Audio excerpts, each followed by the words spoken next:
discussion tonight will surround fraud, scams, and elder financial exploitation.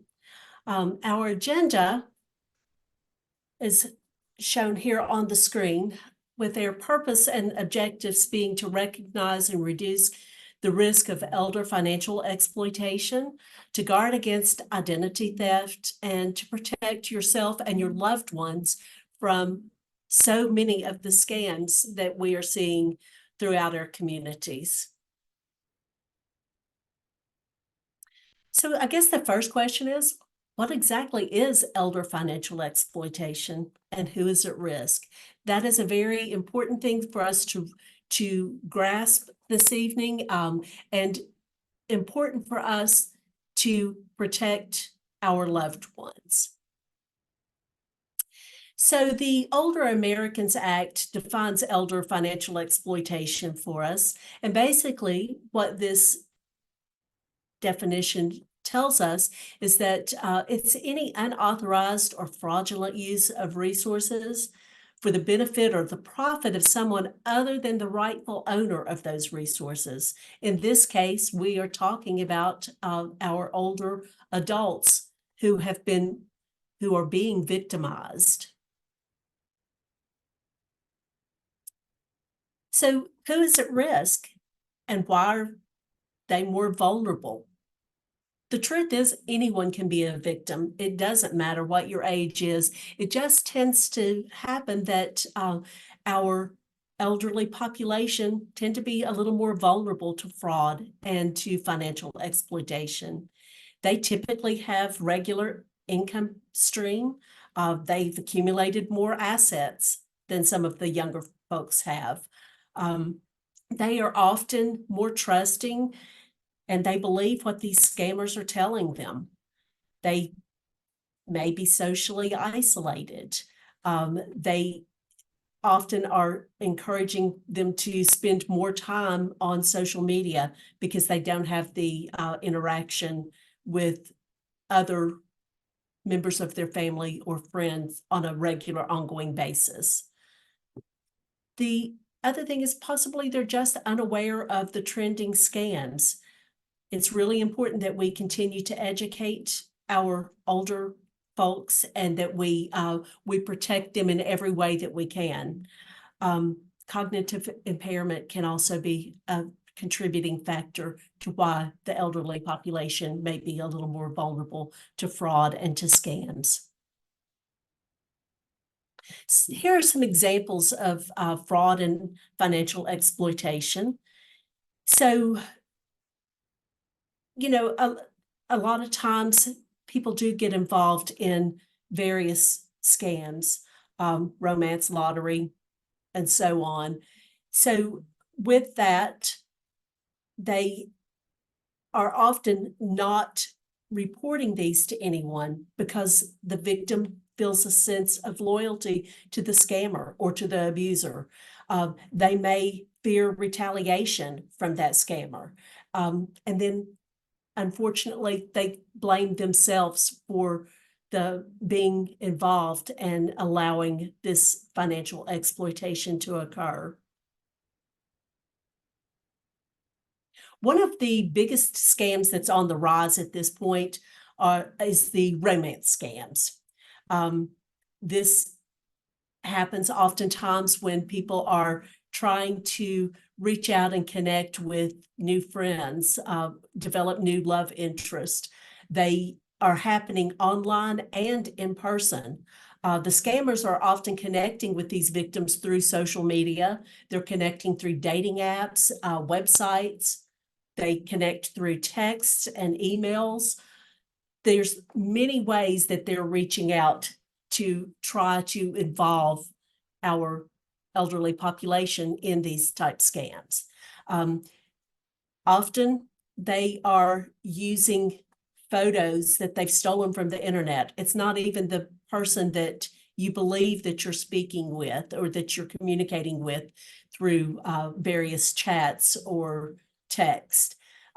They're trying to build trust with the victim. They have done their research. They've done their homework. They've tried to learn everything that they can from social media. They will fake their interest to match the victim's interest, to match their hobbies, to go along with their values. They want to show as much interest and attention to the victim as possible so that they gain their trust and they are able to get the victim to share their financial information with them, to share their personal identifying information with them. There are many reasons why they do these romance scams, with money being their primary reason. They're trying to take money out of these people's accounts. And so they just do whatever it takes to obtain that information. And as I said, the elderly population seems to be more vulnerable in these situations. You can see from this chart that I have here on the slide that there's several lies and several stories that people will present to the victim. They're asking for money under false pretenses. They're telling their victims that, you know, they're in jail or that they have been hurt, they need surgery, and they need this money quickly so that they can have this much needed surgery. And they're promising their victims, just send this to me now and we'll repay you. I'll make sure that you get your money back, but I need temporary help at this point. They're asking their victims to keep this relationship secret. They're trying to get their victims to share as much as they can about their finances. And they are oftentimes giving the victim excuses as to why they can't meet them in person. They claim that they're traveling. They claim that they are working on an oil rig or that they're in the military, and that's why they're unable to meet them in person. But they will continue to chat with them through social media, through text, through emails, even on the phone, so that they can continue to keep this false relationship going. So detecting romance scams can be difficult, but one common thing that we find is that this love interest will typically ask you for money. They are preying on social isolation and they're preying on your trust. They're preying on the victim being vulnerable at all times with them. One other type of fraud that we're seeing pop up more frequently is investment fraud. The perpetrators often identify themselves as experts. They're telling their victims that, you know, they are the expert with senior financial planning, that they have a senior certification designation, and that their expertise in the retirement investments can be so beneficial to the retired person or to people, the aging population, that they can help them to double or quadruple their money.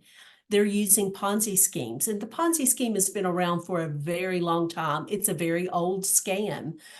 They promise you high returns on your investments. These investments can be cash investments. They can be even real estate type investments.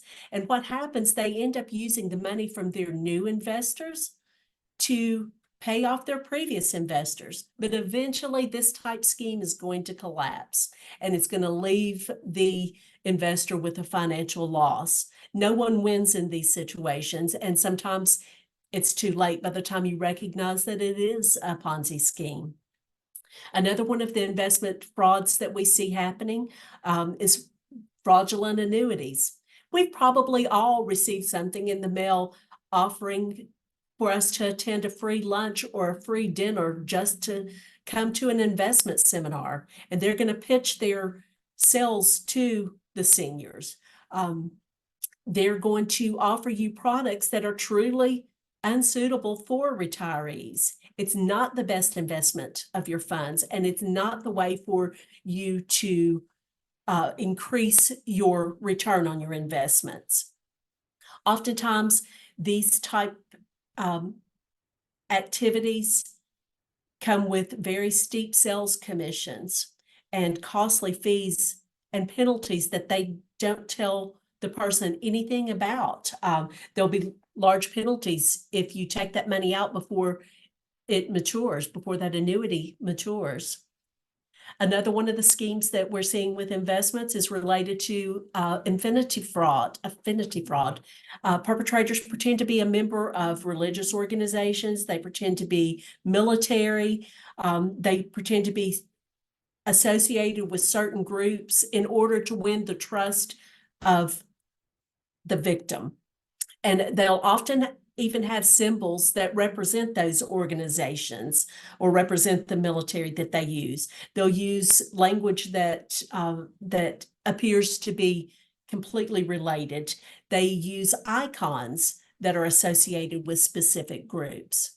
These frauds are very prevalent, and it's of great concern to all communities, but specifically the elderly community. Our goal would be to prevent loss, obviously. You need to protect yourself and invest wisely. The main thing is, remember, if it sounds too good to be true, it probably is. Say no to anyone trying to pressure you into an investment.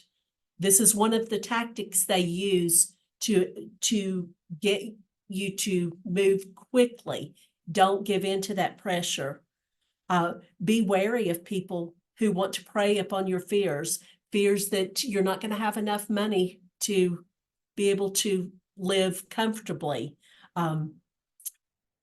Be very cautious of anyone who's trying to make you fearful. And, if you do decide to invest, do your research. Talk with members of the financial community to understand if this is truly a legitimate investment. Research all that you can using the tools that are available to you. Always ask for written explanations of any investment, and just stay in charge of your money. You need to document any conversations that you have with any financial advisor. Make sure that you understand the investment before you put your money there. Again, this is another very common scam that we're seeing pop up. And unfortunately, it's popping up way too frequently. We typically call it grandparent scams. You have imposters that are calling the grandparents, pretending to be the grandchild. They have some information that can convince the grandparent that it truly is their grandchild. And oftentimes when they call, they're crying uncontrollably, and it makes it very difficult for the grandparent to know whether the voice is truly their grandchild or not, or they will have ways that they are trying to make it appear that there's a bad connection, but they urgently need help from the grandparents. And a lot of people fall for these type scams. Unfortunately, they have information that can convince grandparents that it truly is it is their grandchild that's calling them.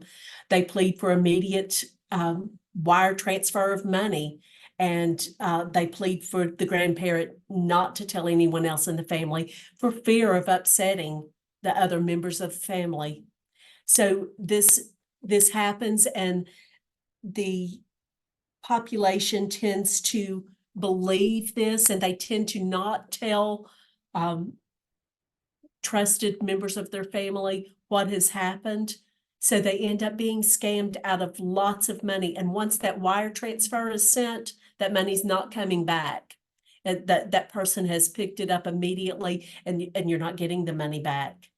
Another common scam, which is not listed on this slide, but one that we see frequently, is the scammer posing as an IRS agent or as a member of law enforcement, something to that effect.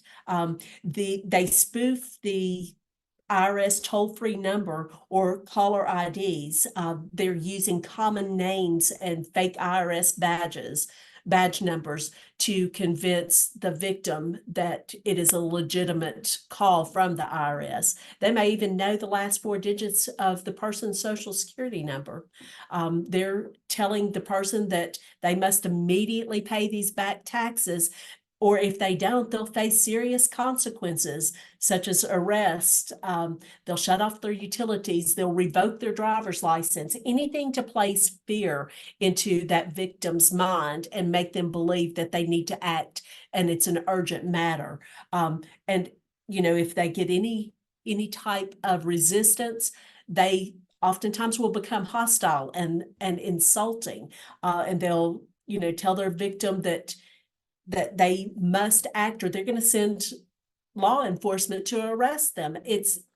These scams are just happening more and more frequently. And it's something that we need to ensure that we are sharing with all members of our family and our friends to remind them of these type scams that are coming along and ways that people are trying to steal their identity and steal their money. Congratulations, you've won the lottery. We know that this one is going on quite frequently as well. Unfortunately, people are receiving phone calls, emails, or they are even receiving letters in the mail that have a claim certificate. They're receiving checks and asking people to go to the bank and deposit this check and send them a portion to take care of the taxes and the fees that are associated with their winnings. So they're asking them to send this money sometimes ahead of time, and sometimes they're asking them to send it when they do make the deposit to withdraw a certain amount of cash, or to send them gift cards, or to send them wire transfers. There's lots of ways that they are obtaining the money, and they're deceiving people into believing that they have won some type of a sweepstake or they've won some type of a lottery. Now, with the sweepstakes, a lot of times, they're calling the victim, they're letting them know that they've won a certain dollar amount from a sweepstakes that they've entered.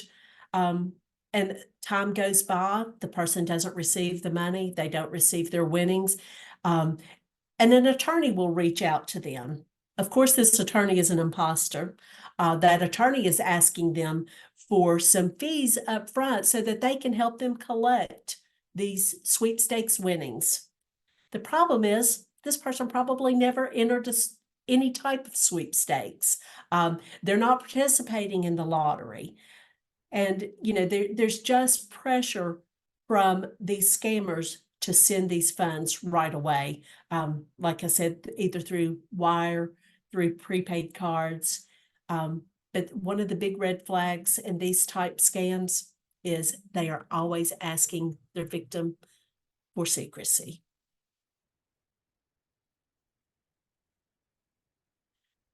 Another scam that you've probably heard about is debt collection scams. Debt collection scams are very scary to many people. They'll contact them via phone, text, or email. They oftentimes threaten them. They try to intimidate them. Some of the big red flags here for you, though, do you recognize this company or this person that they're telling you that you have an outstanding debt with? Is the caller refusing to give you any information? Are they refusing to give you a mailing address or a phone number or information to be able to reach back out to them? Are they refusing to give you that? Are they asking you for personal financial information, or are they asking you for your social security number? Are they asking you for any other personal identifying information? Are they offering to come to your house to collect the funds? Believe it or not, this is happening more frequently than you can imagine. Just recently, even in our area, we've had people telling us that they have been told they owe this debt and that they're going to be arrested if they don't go to the bank and get the cash right away. And that person offers to meet them at their house. They get their address, they want to, and they have actually shown up at people's houses. They'll always ask, is anyone else home? They're not going to come if there's other people there at your residence with that elderly person. But if they're not, they absolutely will try to show up and they'll try to collect those funds in cash.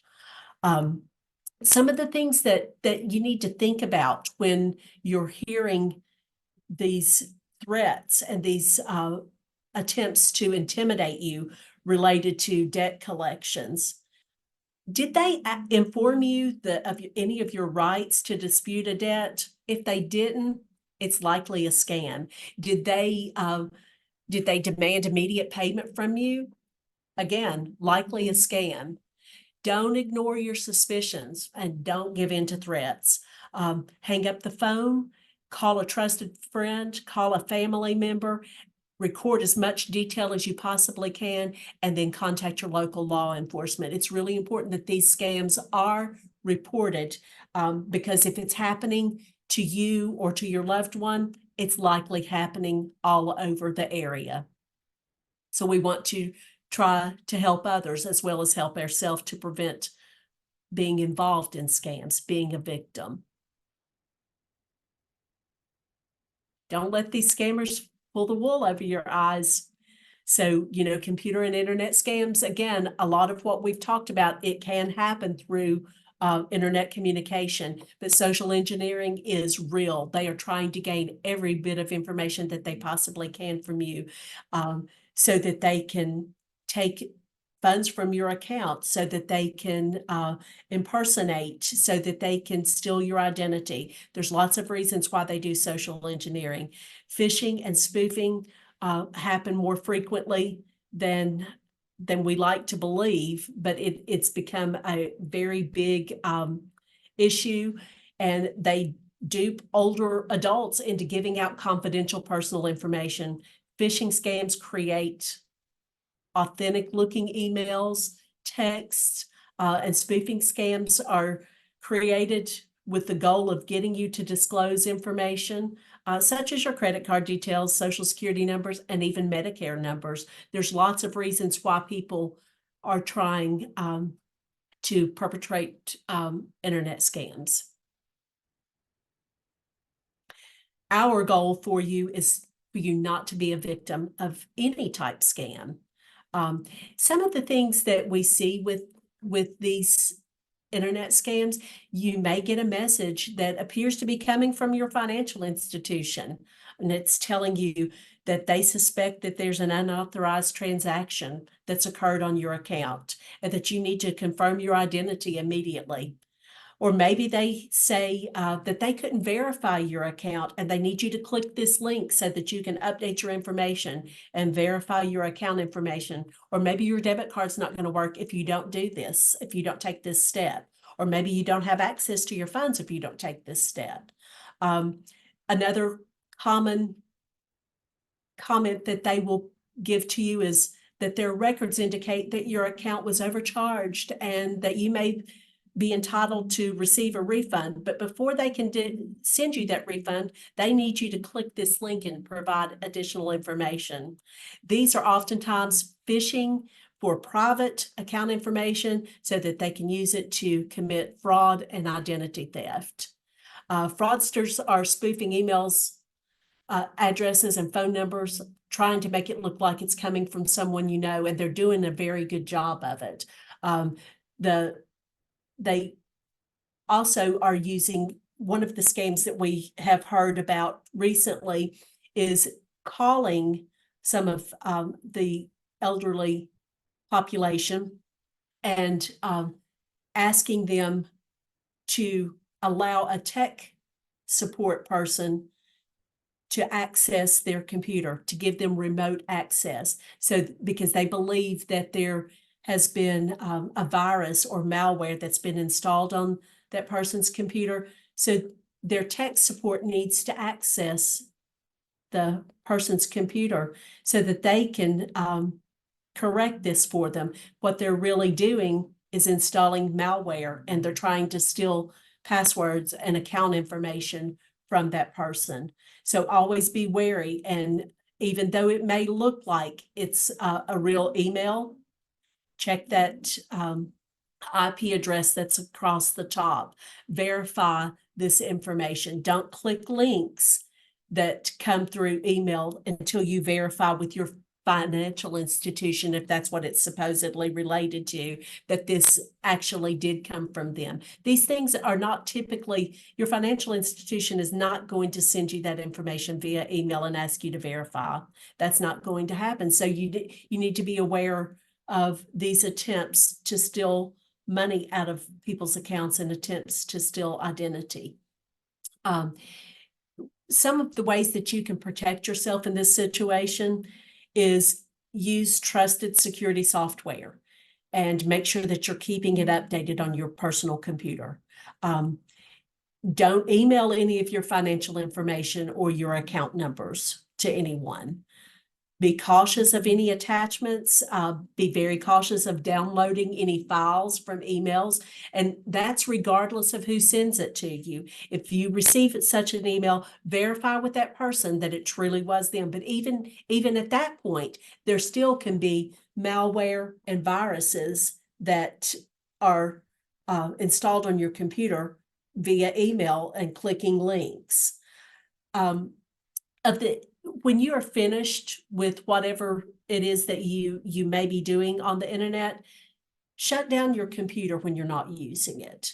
And always remember, don't rely on caller ID alone to authenticate a caller, and don't rely on an email address that you've received, because both of those can be spoofed. They can appear to be coming from a legitimate source when in fact they're coming from a scammer. They're coming from fraudsters. There's many ways that we need to try to educate our family members and our friends, our loved ones, about these type scams, particularly the computer and internet scams. Those are becoming extremely prevalent and things that that can get you in trouble very quickly. Another scam that we see, maybe not quite as often, but you do see the charity scams. Thieves are posing as legitimate charities. They use high pressure tactics. They're asking for donations. And this typically will happen anytime there's been a natural disaster or there's been something in the community that that can make you very emotional. They play on people's emotions. They will set up what appears to be a charity, asking for donations. And again, they'll even offer to send, sometimes they'll even offer to send a courier out to your home to pick up cash for this donation. They'll ask for you to send it overnight to them. They do like for you to send the cash, obviously. So if you think that if someone's asking you to provide a donation, always ask that caller if they are paid as for fundraising. Never send cash donations to anyone. Never wire money to a charity, because again, once you have sent that money out through a wire, it's gone. You're not able to retrieve that money back. And be wary of charities that spring up suddenly in response to a current event or in response to a natural disaster.